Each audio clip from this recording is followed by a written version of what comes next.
check tayo sa baybayin. Ito na resulta sa nadaanan ng high tide. Natanggal yung lupa, yung umita yung bato. Ayan.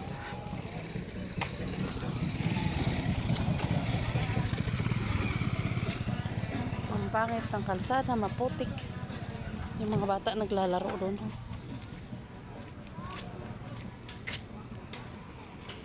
So, nagiging maputik na tuloy. Natabunan na yung kalsada ng putik. Dito tayo. Low tide ngayon. Tingnan mo. Ngayon ay low tide. Puro putik na pala. Ang buhangin nawala. At puro putik na. Kalmado naman ang dagat ngayon. Ayan. So, hindi siya maalon. Yung doon sa bandang dulo, may buhangin pa.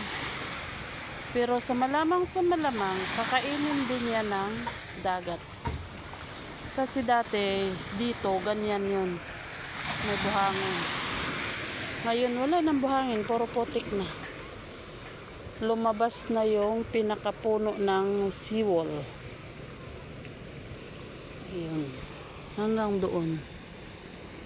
So, saan kaya lumipat ang buhangin na yun? Ayan, lakad-lakad tayo din eh. Lakad-lakad.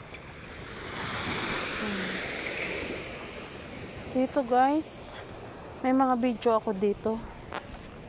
Ayan. May mga video ako dito, ano. Ang buhangin dyan lang talaga. Abot pa lang. Naglalaro pa kami dito ni Kulot. Ayan ha.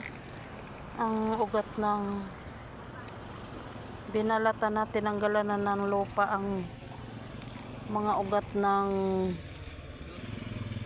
niyog. Wala nang lupa. So, ayan o. Ang pangit na talaga dito. Last year ba yun? 2 years ago, may mga nangisda pa dito. Tapos dito puro buhangin pa. Ayan. Naghahabulan pa kami dyan kasi may mangingisda dito. Ngayon hindi na pwede kasi malalim na yung putik. Tingnan mo nangyari. O, puro putik na yan guys. Kaya pala, pag humampas yung alon, malabo ang tubig kasi nga putik na siya. Wala na ang buhangin na natural. Ang buhangin talaga guys, dito lang yan oh.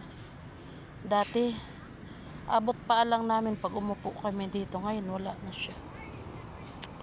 Puro putik na. Hanggang doon. Doon din. Saan na kaya dinala yung buhangin na yun? Nagiging sandbar na yun sa gitna ng laot. Yan dyan oh. Yung maalon doon banda, mababaw lang yan dyan. Yung maalon na yan kasi low tide.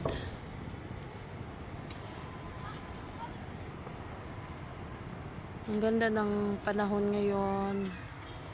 Hindi siya maalon. Pero mukhang uulan na. Ayan.